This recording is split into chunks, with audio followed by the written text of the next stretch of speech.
자, 하나님과 동행한 에녹은 예언자였습니다. 30번. 에녹은 65살에 무드셀라를 낳았습니다. 에녹은 무드셀라를 낳은 후 300년 동안 하나님과 깊은 관계를 누리며 지냈습니다. 여기서 여러분, 이 대화가 통해야지 관계가 유지가 되는 거잖아요. 자, 에녹이 하나님과 동행하더니 하나님이 그를 데려가심으로 세상에 있지 아니하였더라 라고 성경이 말하고 있는데, NIV 성경에 보면은 에녹 walked with God, 하나님과 함께 걸었다는 얘기죠.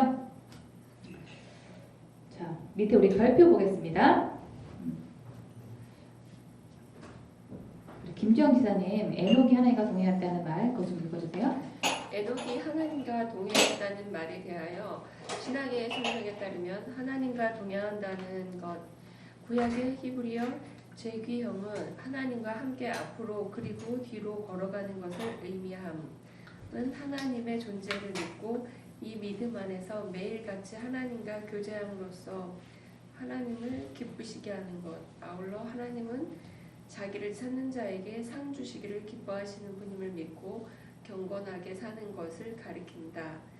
에녹 당시는 노아 홍수 직전으로서 살인과 음란과 거짓과 우상 숭배가 난무하였으며, 이러한 상황에서 에녹은 그의 아들 이름을 상징적으로 무드셀라, 창의 사람, 창의 사람 고대로부터 창의 사람이 오면 세상은 끝난다라는 속담이 이라고 짓고 장차 하나님의 대심판으로 세상이 멸망할 것을 예고하면서 회개를 외치며 전도했다는 것이다. 네, 그래서 밑에 유다서 보시면은요, 에녹이 다음과 같이 예언을 했습니다. 주님께서 거룩한 천사들을 거느리고 곧 오실 것이다. 오셔서 각 사람을 심판하고 하나님을 거역한 자들에게 벌을 내리실 것이다 라고 하면서 예수님의 심판에 대해서 이미 창세기 때 그 예언을 했다라고 하는 거예요.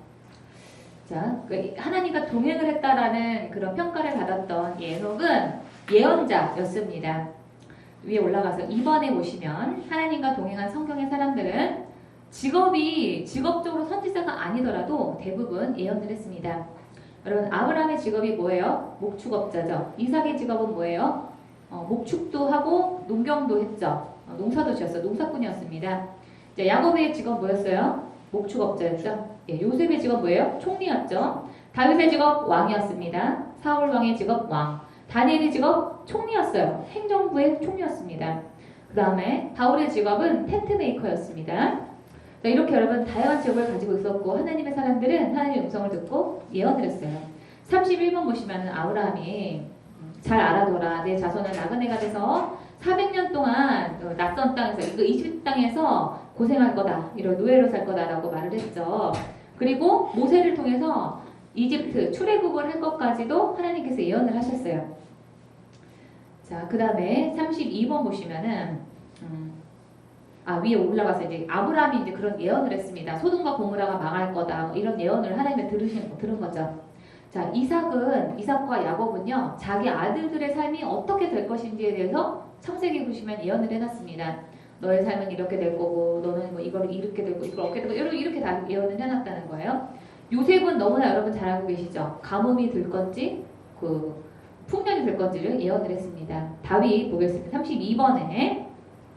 자, 시편에서 개들이 나를 에워쌌습니다. 악한 자들이 무리를 지러서 나를 둘러쌌습니다. 나의 손과 다리를 마구 찔렀습니다. 뼈마니가 드러나 셀 수 있게 되었습니다. 여러분, 이것은 다윗이 직접 겪은 일이 아닙니다. 다윗은 장군이고 왕이었어요. 그래서 여러분, 이런 일을 겪어본 적이 없습니다. 예수님께서 십자가 위에서 어떤 일을 겪을 건지를 다윗이 3000년 전에 미리 보고 그거를 쓴 시예요, 이게. 예수님의 일에 대해서. 자, 우리 그 보충하는 그 보충자료 있죠? 2페이지 보겠습니다. 3번 보시면은 다윗의 예언이라고 써놨죠. 여러분, 이번 아마 이번 주 아마 묵상을 하셨을 건데, 여호와께서 건능의 지팡이를 시온에서부터 널리 보내시리니 주께서 주의 원수들을 다스리실 것입니다. 주는 여호와의 오른쪽에 계시며 주께서 노하시는 날에 모든 왕들을 쳐 부술 것입니다. 예수님께서 재림하고 난 다음에 어떤 일이 일어날 건지를 3000년 전에 이미 다윗은 보고 예언을 했다는 거예요. 자, 그 다음에 33번 우리 본교재로 돌아와가지고 33번 보겠습니다. 예, 사울 왕이 그 종이 기부하에 이르렀을 때 사울 하물이 예언자들을 만났습니다. 하나님의 영이 사울에게 들어와서 사울은 예언자들과 함께 예언을 했다라고 되어 있습니다. 그러니까 하나님의 영이 임하면 예언을 하게 되는 일이 자연스럽게 일어나는 거다라고 구약성경에서 사울 왕이 예를 들어서 말을 하고 있는 거죠. 34번 보겠습니다. 자, 모든 일의 결과가 어떻게 되겠습니까? 그랬더니 천사가 말합니다. 다니엘아, 이 말씀은 마지막이 올 때까지 은밀하게 간직되고 감추어줄 거다면서 말세에 어떤 일이 일어날 건지를 이미 다니엘서에 예언을 해놨습니다. 35번에 보시면은 이 바울이요, 여러분 로마로 가는 이 배를 타고 가고 있는데 유라굴로라고 하는 태풍을 만나죠. 그래서 다 죽게 생겼네 어쩌고 저쩌고 하고 있는데 다음 페이지 우리 11페이지 보겠습니다. 밑줄 친 부분 23절에 보시면은 지난밤에 나의 주님이시오 나애가 섬기는 하나님의 천사가 내 곁에 나타나서 이렇게 말해주었습니다. 바울아 두려워하지 마라. 너는 로마까지 잘 가게 될 거야 라고 하나님의 음성을 듣게 되죠. 여러분 이 많은 분들이 하나님의 음성을 듣는다고 하면은 신비주의라고 얘기를 합니다. 그러니까 우리가 어떤 신비한 일을 추구하는 사람으로 생각을 한다는 거죠. 근데 하나님이 하시는 일은 원래 다 신비한 거예요. 그 사람들은 하나님의 기적도 믿지 않고 신비한 일도 믿지 않는 사람이라고 볼 수가 있는 거죠. 그런 말에 대해서는 그래 너는 그렇게 살아라 나는 이렇게 살 테니 하시면 됩니다. 자, 우리 11페이지 3번 보겠습니다. 그래서 어떤 분들은 무당이나 그건 하는 거지 하나님의 사람들은 그런 거 하는 거 아니라고 말하는 사람이 있거든요. 그러면은 무당이나 하는 일이면 무당은 해도 되는 거고 우리 그리스도인들은 하면 안 되는 건가? 아니 그건 아니라는 거죠. 3번에 무당은 예언할 수 있고 성령 충만한 사람은 예언을 못한다는 거는 성경적인 근거가 없습니다. 성령 충만한 사람보다 무당의 능력이 우위에 있다는 결론에 이를 수밖에 없게 되는 거죠. 자, 예수님께서도 같은 공격을 받으셨습니다. 각주 우리 36번에 마태복음 보겠습니다. 9장 33, 34절 예수님께서 귀신을 쫓아내자 만족됐던 사람이 말을 하게 되었습니다. 사람들은 놀라서 말했습니다. 야, 이런 일이 일어나다니 했죠. 그랬더니 바리새파 사람들이 말했습니다. 그는 우두머리 귀신의 힘으로 귀신을 내쫓는 거다라고 예수님이 귀신 쫓은 일을 비하를 했습니다. 그 위에 여러분 골로새서 보시면은 예수님께서 이 하늘에 있는 것들 영적인 존재들을 예수님의 손으로 창조를 했다 그랬어요.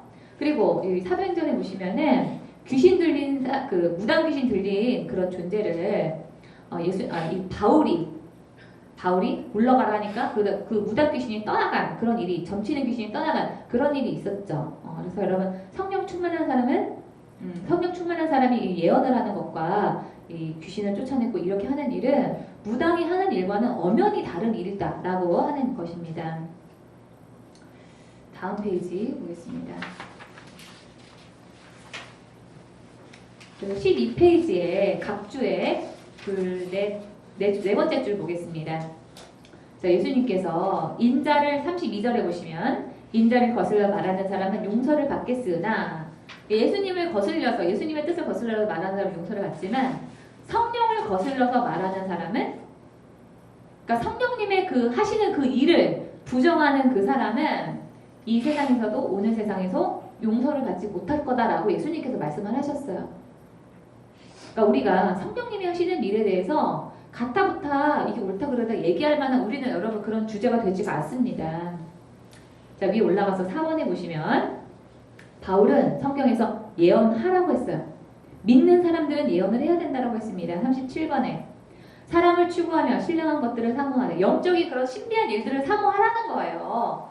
특별히 예언을 하라고 했습니다. 예언하기를 소원하라는 것입니다. 우리한테. 자, 그 다음에 고린도전서 예언을 믿지 않는 사람들이 아니라 믿는 사람들을 위해서 주신 것입니다. 우리 보충 교재 2페이지 보겠습니다. 4번 보시면 믿지 않는 사람들이 아니라 믿는 사람들을 위해서 예언을 주셨어요. 왜? 다른 사람을 격려하고 건면을 하고 회개를 촉구하기 위해서. 가번 보겠습니다. 우리 한영민 자매님 좀 읽어주세요.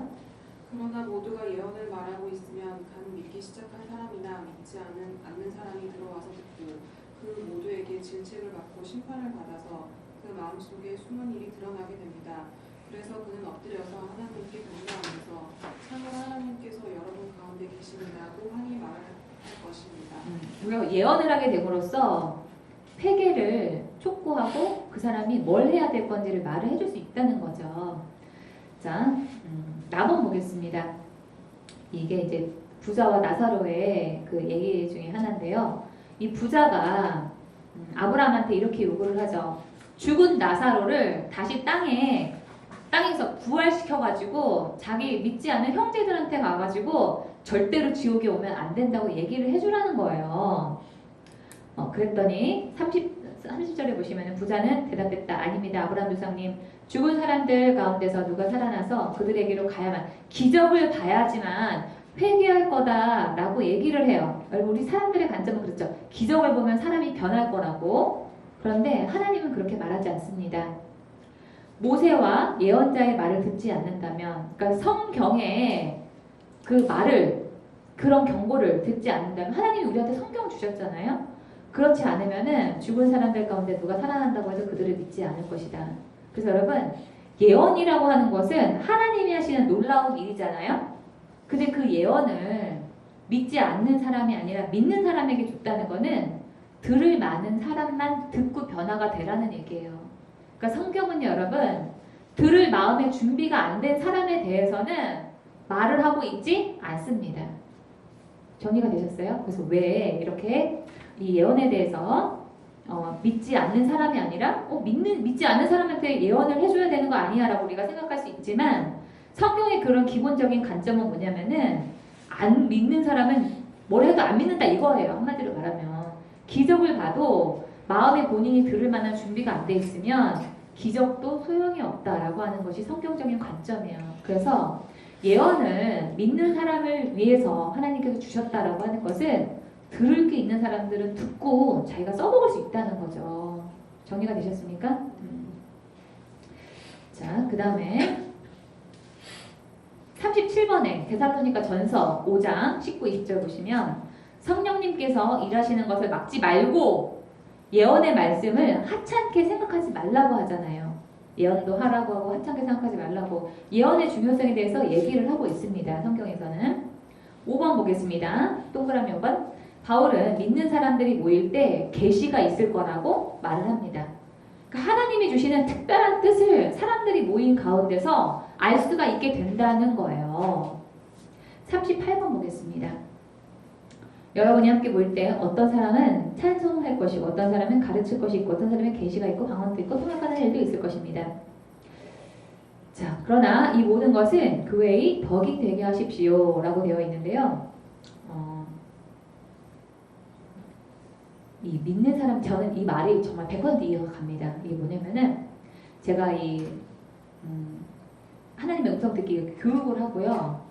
사람들끼리 이렇게 삥 뚫려 앉아가지고 서로 각자 자기 문제 내놓고 하나님의 음성을 듣는 거를 하거든요.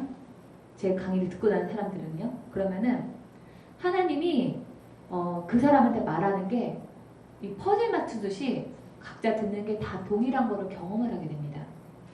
영민이 너 나하고 해봤었니 이번에? 집에서? 해봤지. 얘는 알아요.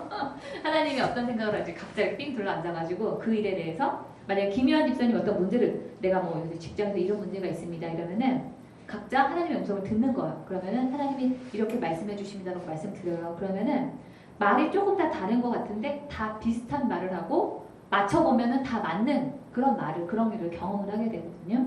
그래서 제가 여기서 지금 보면 바울이 믿는 사람들이 모일 때 계시라고 하는 것은 하나님의 뜻을 아는 거잖아요. 정말 믿는 사람들이 모여서 같이 기도를 하면은 하나님의 뜻을 더 잘 알게 되는 그런 일이 일어납니다. 그래서 저도 제가 매일 하나님의 음성을 듣고 이렇게 하지만 그렇게 그 믿는 사람들끼리 모여서 하나님의 음성을 들을 때 제가 제 문제를 듣잖아요. 더 깊이 있게 들을 수가 있어요. 그리고 믿는 사람들이 있을 때 계시가 있을 거라고 그러잖아요.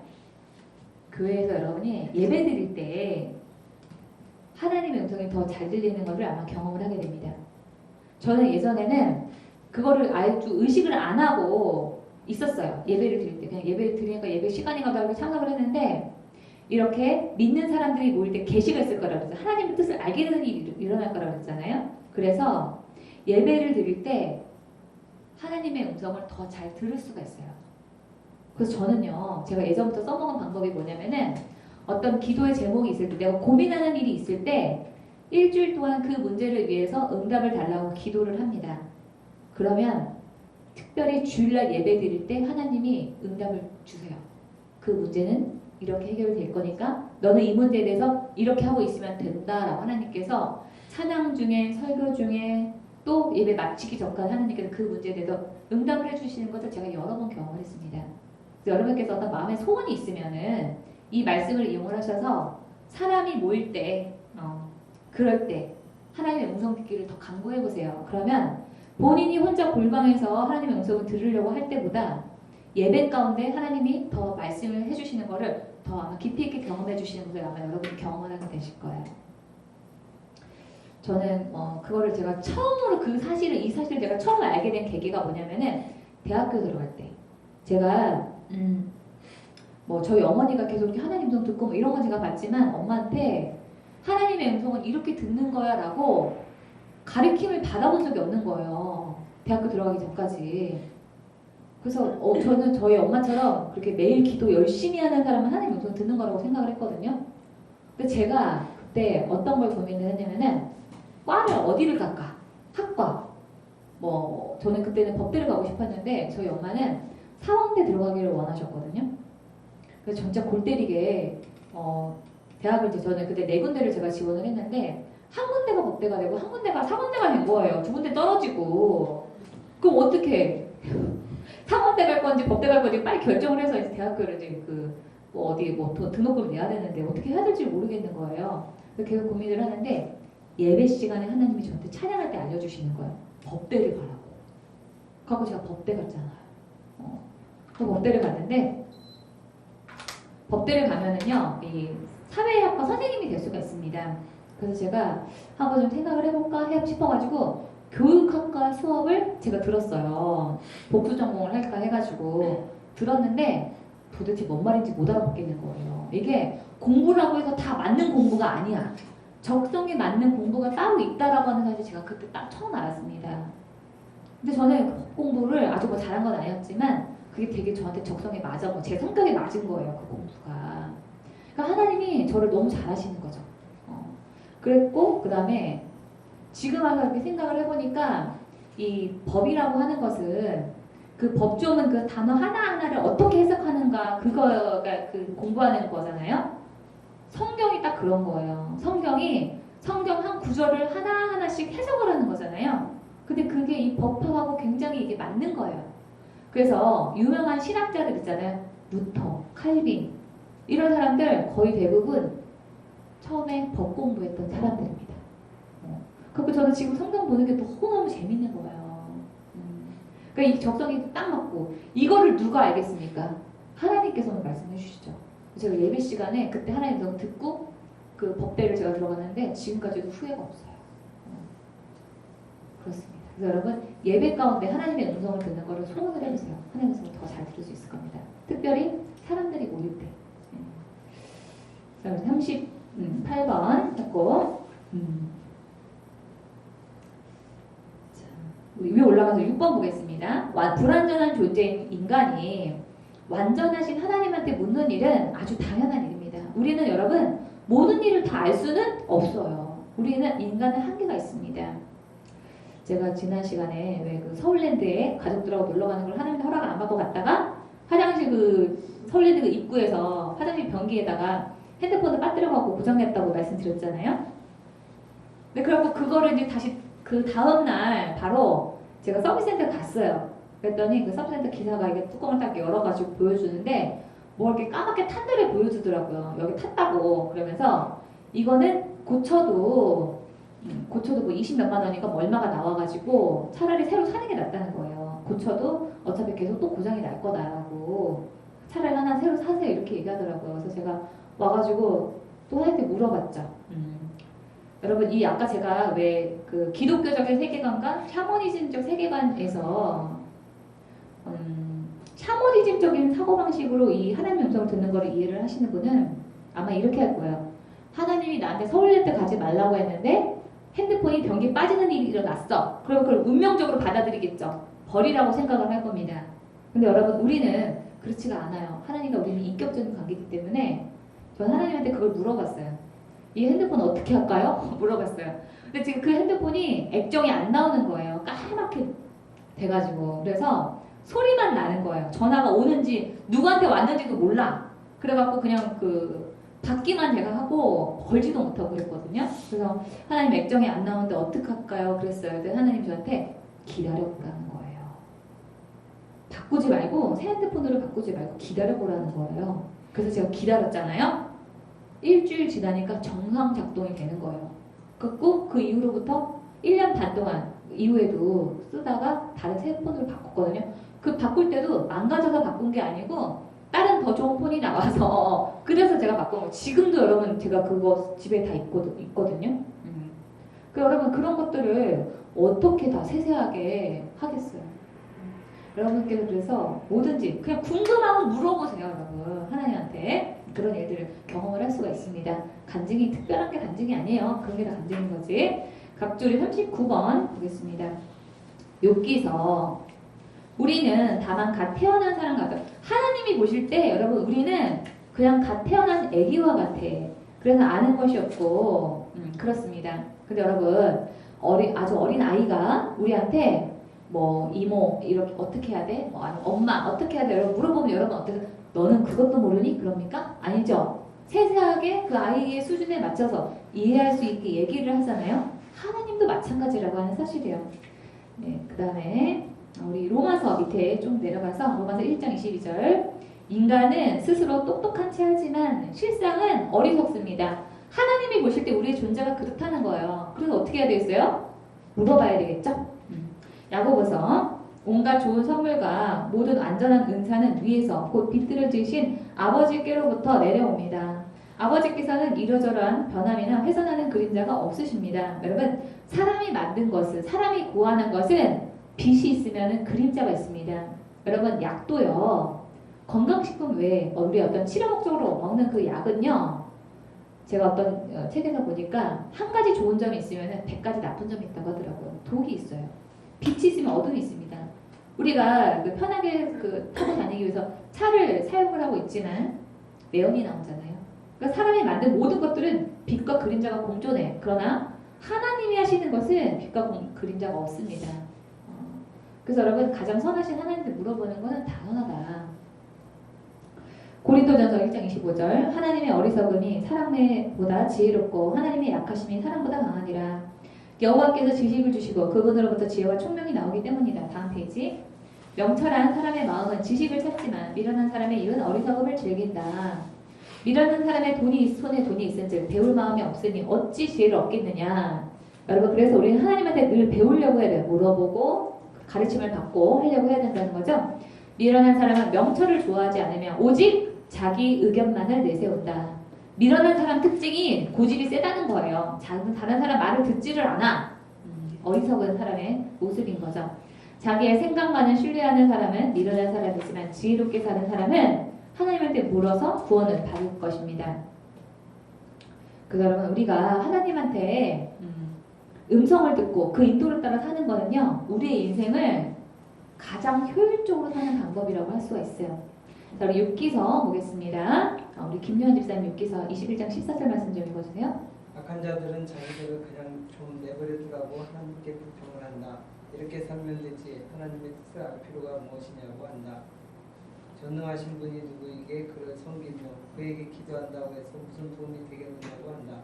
그들은 자기들의 성공이 자기들 힘으로 이룬 것이라고 주장하지만 나는 그들의 생각을 용납할 수 없다. 예, 우리 밑에는 조진희 성도님 좀 읽어주세요. 노인에게. 노인에게 지혜가 있느냐 오래 산 사람이 이해력이 깊으냐 그러나 지혜와 권능은 본래 하나님의 것이며 슬기와 이해력도 그분의 것이다.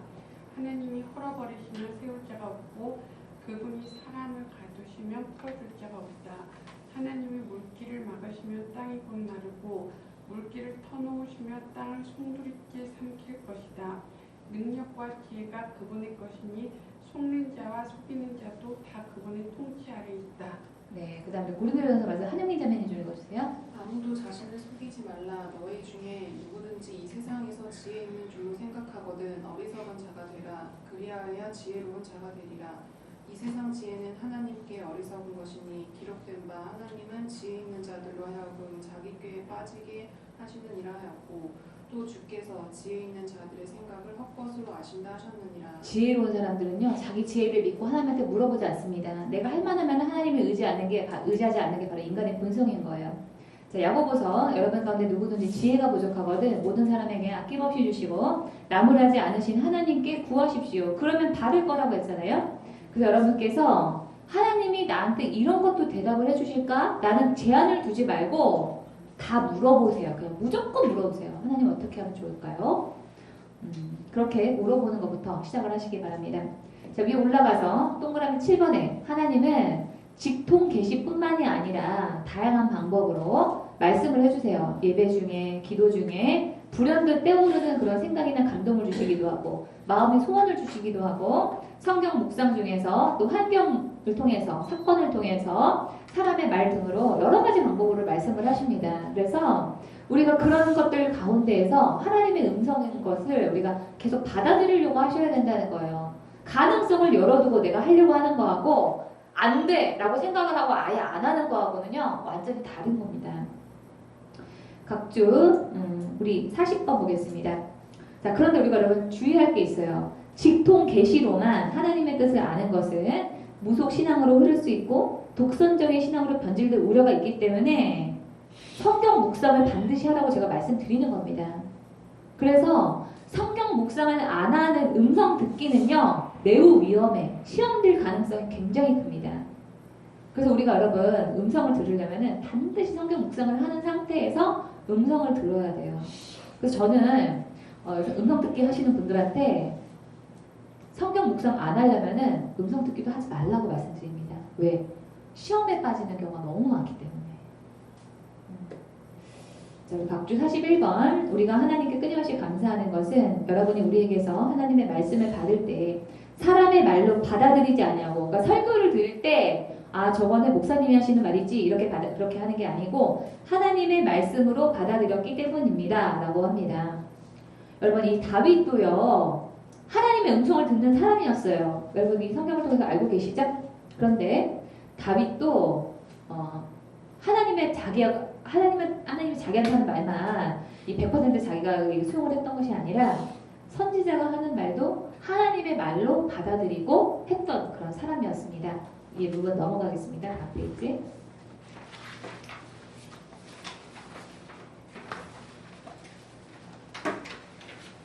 자, 답원 보겠습니다. 5회 하나님은 이미 성경으로 모든 말씀을 완성하셨기 때문에 구체적으로 말씀하시지 않는다라고 얘기를 합니다. 구체적으로 하나님은 말씀하시는 성경에 답이 다 있다 이렇게 말을 해요. 자, 1번 성경은 완전해요. 그러나 우리의 이해력과 적용력에 한계가 있기 때문에 성경을 우리 삶에 일어난 모든 일에 다 구체적으로 적용하기에는 현실적으로 한계가 있습니다. 옛날에 저희 그 조카가 돌이에요. 이제 막 아장아장 걸어다니고 말도 잘 못할 때였습니다. 그냥 아프면 아야 하는 뭐 이런 정도의 말만 하는 이런 애기였기 때문에 그런데 이 애가 이제 저희 동생한테 어느 날 밤 10시가 넘어가고 전화가 온 거예요. 애를 화장실에서 씻게 했는데 애가 벌러덩 미끄러가지고 180도로 이렇게 돌아갔고 애가 타일 벽에다가 머리를 부딪혔다는 거예요. 근데 애가 그러고 난 지 1시간이 지났는데 애가 울음이 멈출지를 않는다는 거예요. 어떻게 하면 좋냐고. 그래서 얘를 데리고 응급실을 가야 되나 말아야 되나 언니 하나님한테 빨리 물어봐. 저한테 그러는 거예요. 그래가지고 제가 물어봤습니다. 그래서 하나님이 저한테 애가 놀랬고 그 다음에 뒤에 멍이 좀 들고 좀 부었을 뿐이지 병원에 갈 정도는 아니라는 거예요. 그리고 애가 자고 일어나면은 괜찮아질 거다 저한테 그러시는 거예요. 그래서 제가 저희 동생한테 얘기했거든요. 근데 얘기가 밤에 12시가 다 되도록 애가 울다가 잤다는 거예요. 아프니까. 그래서 밤에 12시 넘으면 또 전화 언니 애가 울다 잠들었는데 괜찮을까? 이러는 거예요. 그래서 괜찮을 거다 하는 말씀 믿어보고 내일 아침에 이상하면 그때 병원 가자 그랬거든요. 응급실 가면 기본 깨지는 게 10만 원이에요. 그래서 돈이 뭐 아까운 거 둘째 치고 그렇게 해서 이제 밤에 넘어갔거든요. 그래서 다음날 제가 전화하니까 동생이 똥방똥방 애가 잘 논다는 거예요. 진짜 언니가 말한 대로 주위에 멍이 좀 들고 좀 붓긴 했는데 괜찮다는 거예요. 그래서 우리 애가 지금 7살인데 학교를 일찍 들어갔잖아요. 왜냐면은 애가 4살 때 이미 한글을 다 떼버려가지고 유치원이 너무 재미없어.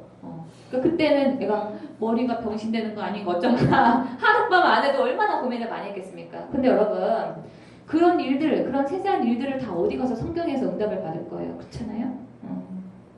근데 그거를 성경은 성경이고 그러면 일상은 일상이고 이렇게 분리된 삶을 살 수밖에 없는 거예요. 우리가 하나님 음성을 듣지가 않게 되면 자, 한계가 있다는 거. 성경을 우리 모든 일상에서 적용하는 건 한계가 있습니다. 자, 각주 42번 보겠습니다. 보십시오. 이제 나는 성령에 매어서 예루살렘으로 가는 길입니다. 거기서 무슨 일이 내게 닥칠지 나는 모릅니다. 다만 내가 아는 것은 성령이 내게 일러주시는 것 뿐인데 뭐 어쩌고저쩌고 얘기하죠. 바울이. 여러분 이 바울은요. 자기 스스로 바리새인 중에 바리새인이고 율법으로 흠이 없는 사람이었다고 얘기합니다. 근데 이제는 예수님을 만나고 난 다음에는 성령에 매여서 다니는 사람이 됐어요.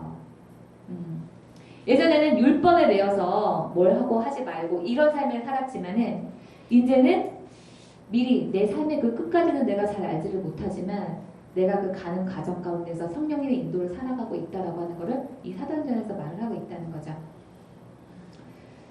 자, 그 다음에 위에 올라가서 이번에 성령님은 우리에게 구체적으로 말씀을 해주시고 또 들으라고 촉구를 하십니다. 43번 보겠습니다. 주 예수 그리스도의 은혜와 하나님의 사랑과 성령의 교통하심이 너희 무리와 함께 있을지어다 라고 바울이 얘기했죠.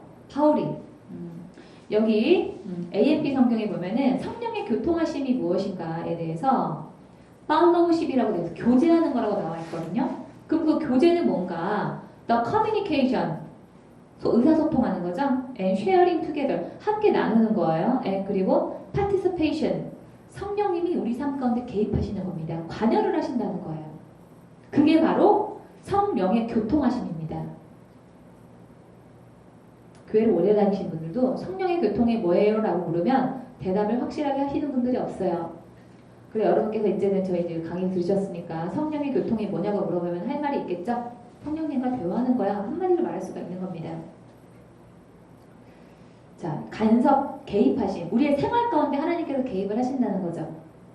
예전에 이제 저희 어머니가 중국 갈 때 얘기 말씀드렸나요? 중국 갈 때? 아직 안 들으셨구나.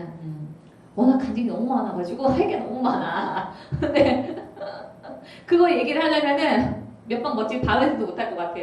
근데 하여간에 저희 어머니가 예전에 중국에 선교 여행을 갈 일이 있었습니다. 근데 그 선교 거기 그 선교 단체는 되게 특징이 있어요. 선교가 금지된 국가가 있죠. 중국 같은데. 그런데 갈 때는 어디 간다라고 공항에서 얘기를 해줘요. 그러면은 미리 옷이라든지 먹을 거라든지 이런 거 준비를 해가야 되는데 준비를 제대로 못 해갈 거 아니에요. 근데도 거기서는 그렇게 합니다. 그래서 저희 어머니가 중국에 가는데 어딜 가는지 모르겠다고 하는 거예요. 여러분 우리나라도 지금 동해안 날씨하고 서울 날씨가 다릅니다. 지금 동해안 날씨 25도거든요. 서울 날씨 32도예요. 7도 차이 나요. 그러면은 그거는 겨울 뭐 이렇게 외투 같은 걸 입고 벗고 이런 차이잖아요. 옷이 엄청나게 차이가 나요. 우리나라도 그래서 동해와 서울이 이렇게 나뉘는데 중국은 땅덩어리가 얼마나 큽니까? 밑에 기온이 다르고 위에 기온이 완전 다르거든요. 그래서 하나님, 저희 어머니가 그걸 물어보러 하나님한테 뭘 싸갖고 가야 될지 물어보라는 거예요. 그래서 제가 하나님한테 물어봤습니다. 그랬더니 하나님이 저한테 겨울옷 준비를 해가래요. 그때가 4월 중순이었거든요. 저희 어머니가 4월 중순이면은 전 세계 어디를 가도 다 간절기예요. 환절기, 계절이 바뀌는 때예요. 그런데 겨울옷을 준비를 해가라는 거야. 겨울옷, 그 다음에 물이 쫄쫄쫄쫄 이렇게 나오는 거야. 물이 톡톡톡 쫄쫄쫄쫄 이렇게 나. 물이 막 풍성하게 막 나오질 않아. 그러니까 물티슈라든지 이런 손세정제 이런 것들을 준비를 해가 물을 제 마음대로 못 쓸 거다. 그렇게 해가라고 하시고 그 다음에 음식은 입에 맞으니까 다른 음식은 일절 준비를 해가지 말라는 거예요. 그리고 짐을 최소한도로만 가져가라는 거예요. 그리고 맨 마지막으로 저희 어머니가 산에 가는 걸 하나님 보여주셨으니까 산에 갈 준비를 해가라는 거예요. 그래서 이렇게 5가지를 알려주셨거든요. 그랬더니 저희 어머니가 그때 간 데가 중국 그 동포들이 사는 연변 그 지역이었습니다. 북한 바로 위에요. 그러니까 4월 말이라도 그때가 되면 춥잖아요. 겨울옷을 준비를 해갔었어야 되는 거예요. 그래가지고 그거를 이제 모르고 생각도 안 하고 오신 분들은 추워갖고 저희 어머니한테 옷 빌려가셨습니다. 그랬고 근데 물이 쫄쫄 나는 거잖아요. 진짜 물이 정말 그렇게 나오더라는 거예요. 그래갖고 저희 어머니가 매일 씻지도 못하고 이틀에 한 번은 씻으셨대요. 물을 모아놨다가 씻어야 되니까 그렇게 씻었다는 거예요.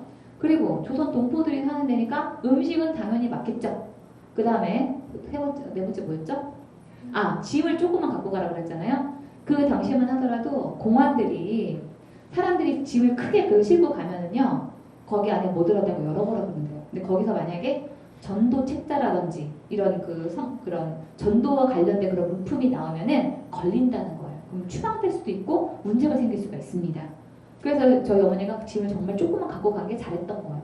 그리고 5번째가 산에 가는 거라고 했잖아요.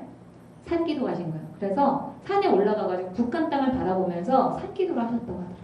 그래서 여러분 저희 어머니가 거기 갔다 오는 그 동안에 제가 얼마나 궁금했겠어요. 그 말이 다 맞았나 안 맞았나. 그래서 제가 엄마한테 오자마자 그거 다 맞았냐고 그랬더니 저희 어머니가 다 맞았다는 거예요. 그러면서 그때가 2013년도인가 그랬거든요. 그랬는데 저희 엄마가 그러더라고요. 진이야 교만하면 절대 안 된다. 저한테 그거 조금 이렇게 맞췄다고 해서 그거 교만하면 안 된다고 저한테 그렇게 말씀을 하시더라고요. 여러분 이런 것들을 어떻게 다 일일이 성경에서 응답을 받고 어떻게 이렇게 하겠어요. 복잡스럽게. 그 하나님께 물어보면 답을 주시는 거를. 그러니까 여러분께서 일단은 물어보세요. 저도 여러분 그런 경험을 하기 전에는 제가 하나님께 물어보는 거에서 하나님이 이런 것도 말씀해 주실까? 그랬어요. 그래서 제가 엄마가 저한테 그걸 물어보시는데 중국에 뭘 싸가야 될지 물어보라는데 엄마 그걸 내가 어떻게 알아? 제가 엄마한테 그때 그랬다니까요. 근데 엄마가 무조건 물어보라는 거예요. 그래서 제가 엄마한테 그런 훈련을 받고 제가 이런 간증이 생긴 겁니다. 그러니까 여러분께서도 제한을 두지 말고 계속 물어보는 걸 하세요. 그게 훈련입니다. 그러다 보면 언젠가는 저처럼 더 잘 들으실 수 있어요. 여기 3번 보겠습니다. 15페이지 3번 보시면 성경의 인물들은 구체적으로 하나님께 물었습니다. 자, 44번에 보시면 다윗이 밑줄 친 부분 보시면 성전에서 주님과 의논하면서 살아가는 게 자기 소원이라고 얘기하죠. 하나님하고. 그래서 여기 밑에 보시면은 그게 AMP 성경에 보니까 밑줄 친 부분 보시면 맨 밑에 줄에 inquire라고 써 있어요. 질문하다는 뜻이죠. 하나님한테 의논하는 거는 질문하는 거다라고 AMP 성경에서는 번역을 하고 있는 것입니다. 자, 우리 시편 주님 새벽에 드리는 나의 기도를 들어주십시오. 내가 새벽에 주님께 나의 사정을 아뢰고 주님의 뜻을 기다리겠습니다. 이게 하나님한테 물어보고 대답을 기다리는 그런 태도입니다. 주님은 나의 하나님이신 주님의 뜻을 따라 사는 길을 가르쳐 주십시오. 주님의 선하신 영으로 나를 이끄셔서 평탄한 길로 나를 인도해 주십시오라고 하는데 여기서 여러분 이 평탄한 길이라고 하는 것은 세상 사람들이 볼 때 형통한 그런 삶이 아닙니다. 고든 길이라고 하는 것은 뭐냐면은 주님이 우리 삶에 예정하신 그 방법과 과정이에요. 정리가 되셨습니까? 이 말씀대로 여러분 우리가 보면은 평탄한 길이라고 하니까 예수님은 그러면은 평탄한 길을 사신 게 아니에요. 성경에 있는 수많은 선지자들, 고난받았던 그 선지자들, 순교했던 사람들 모두 다 평탄한 삶을 살았던 게 아닙니다. 그래서 여기서 이 성경에서 말하는 평탄한 길이라고 하는 것은 세상 사람들이 말할 때 형통한 삶, 성공하는 거, 부자로 잘 먹고 잘 사는 거 그게 바로 평탄한 길이 아니에요. 평탄한 길은 하나님께서 우리 삶 가운데 예정하신 그 과정, 그걸 말하는 겁니다. 그래서 한마디로 말하면 하나님의 인도 따라 살게 해주십시오 이런 뜻이요. 내 맘대로 살지 않고 하나님 뜻대로 살게 해주세요. 이런 기도를 자기 들었던 것입니다. 여기 사무엘 하 보겠습니다. 다윗은 유다의 한 성으로 올라갈까요? 하고 물었습니다. 여호와께서 거기 가라 말씀하셨어요. 다윗이 다시 또 여쭈었습니다. 그러면은 유다가 여러분 굉장히 큽니다. 예를 들면 우리나라도 여러분 경상도 전라도 여러분 있잖아요. 그럼 경상도면 경상도 어디요? 지금 그 얘기를 하는 거예요. 경상도에 포항을 가라. 하나님 이렇게 말씀하시는 것처럼 유다의 헤브론으로 가라. 이렇게 음성을 들었다는 거예요. 자, 3일하 5장 18, 19절 보시면은 블레셋 사람들은 르바임 골짜기에 진을 쳤습니다. 이 블레셋 사람들이 다윗이 왕이 됐다는 얘기를 듣고 너 다윗 너 나와 하고 싸움을 걸러 왔어요. 그럼 여러분 어떻게 해야 되겠습니까? 싸우러 가야 되겠죠. 100% 싸우러 가야 돼. 누구라도 싸우러 가야 되는 그런 상황인데도 다윗은 하나님한테 물어봅니다. 다윗이 하나님께 여쭤봤습니다. 블레셋 사람들을 공격할까요? 그러니까 제가 싸울까요? 그랬어요. 그랬더니 하나님께서 가라. 내가 너를 도와주겠다. 말씀하셨죠. 자, 사무엘하 21장 보시면은 다윗이 왕이었을 때 3년 동안이나 흉년이 들었습니다. 그래서 다윗이 주님 앞에 나가서 그 곡절을 물으니까 주님이 대답하셨습니다. 이런 살인죄를 사울 왕이 지었기 때문에 이렇게 말씀하셨죠. 여러분 우리도 우리 삶 가운데 예기치 않은 그런 문제를 맞닥뜨리게 될 때 우리 어떻게 될까요? 주님 왜 이런 일이 일어났습니까? 라고 물어봐야 되겠죠. 그냥 하나님 나 흉년 좀 풀어주세요. 이게 아니에요. 하나님한테 이 일이 왜 일어났습니까? 내가 뭘 해야 됩니까? 이걸 물어봐야 된다는 거죠. 내가 이 문제를 어떻게 해결을 해야 됩니까? 묻지 않고서는 그 대답을 들을 수가 없어요. 자, 다윗이 하나님께 묻지 않았을 때는 수치를 당했습니다. 그러나 물었을 때는 하나님의 뜻대로 갈 수가 있었어요. 자, 다윗이 거기를 떠나서 그날로 사울에게서 도망해서 가드왕 아기스에게로 갔다. 여러분, 가드왕 아기스한테 살려고 갔겠죠. 피신하려고 갔겠죠. 근데 갈 때 하나님께 물어보지 않았습니다. 이전에 뭐 어디 헤브론으로 갈까요? 유다로 갈까요? 뭐 물어봤더니 다윗이 아니에요. 급하니까 나도 모르게 막 자기 뜻대로 눈에 보이는 대로 급한 대로 가게 된 거예요. 그때는 어떻게 됐어요? 13절에 사람들 앞에서 미친 척을 할 수밖에 없었습니다. 여러분 우리도 그렇게 돼요. 내가 내 방법대로 살게 되면 다른 사람한테 가서 아쉬운 소리 하게 되고 그런 모자른 사람으로 살 수밖에 없는 거예요. 다음 페이지 보겠습니다. 자, 사무엘상 보겠습니다. 다윗은 블레셋 사람이 그 일날을 치고 타작한 마당을 마구 약탈해 간다는 소식을 들었다. 그 다윗은 주님께 여쭈었다. 내가 출전해서 블레셋 사람을 쳐도 되겠습니까? 주님께서 다윗에게 허락하셨다. 그렇게 해라. 출전해서 하고 구해주도록 해라. 하나님 허락하셨죠. 그러나 다윗의 부하들이 반대하고 나섰다. 그러니까는 사람의 눈으로 현실적으로 봤을 때는 그렇게 하면 안 되는 것 같은 거예요. 그런데도 이거 위험한 일이라고 얘기하죠. 그랬더니 4절에서 다시 주님께 또 여쭤봅니다. 여러분 아까 우리 그 기독교적인 세계관과 그 다음에 샤머니즘적 세계관에서 봤을 때 샤머니즘적 세계관에서는 다시 묻는 게 허용이 될까요? 아닙니다. 운명으로 받아들이는 거예요. 나는 그냥 무조건 해야 되라고 하잖아요. 근데 여러분 다윗은 보세요. 하나님의 음성을 1차로 내가 들었어. 근데 환경적으로 보니까 어려운 것 같고 사람이 반대해. 그러면은 다윗은 그냥 거기서 그만둔다든지 아니면은 하나님의 뜻이니까 무조건 가야 됩니다. 이렇게 하는 게 아니라 하나님한테 또 물어보잖아요. 왜? 납득이 될 때까지. 하나님은 우리한테 납득을 시켜주세요. 그래서 여러분께서 내가 하나님의 음성을 들었어. 그런데 내가 그걸 왜 해야 되는지 납득이 안 돼.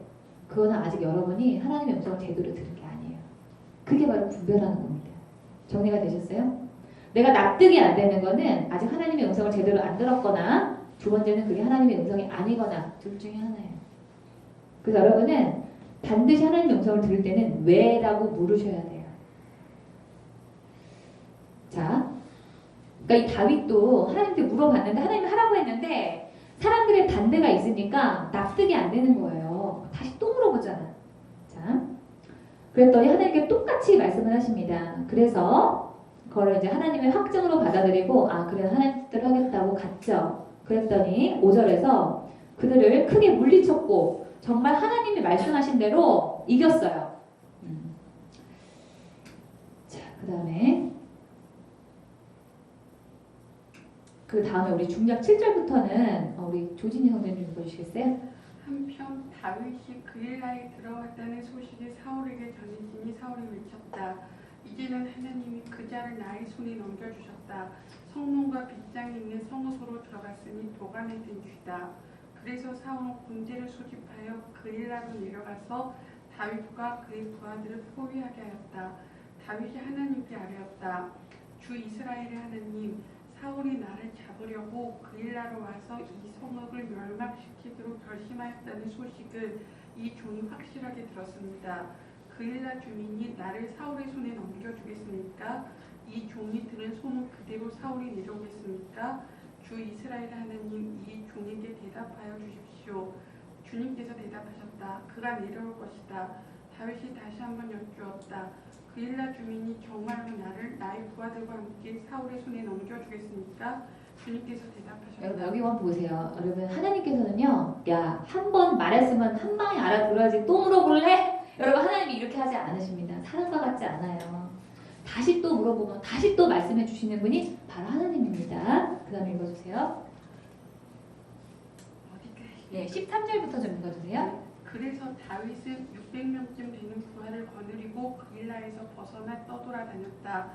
다윗이 그일라에서 빠져나갔다는 소식이 사울에게 알려지니 사울은 출동하려다가 그만두었다. 네, 어떤 궁지에 있더라도 하나님한테 물어보고 하시게 되면은 그 궁지에서 벗어날 수가 있게 됩니다.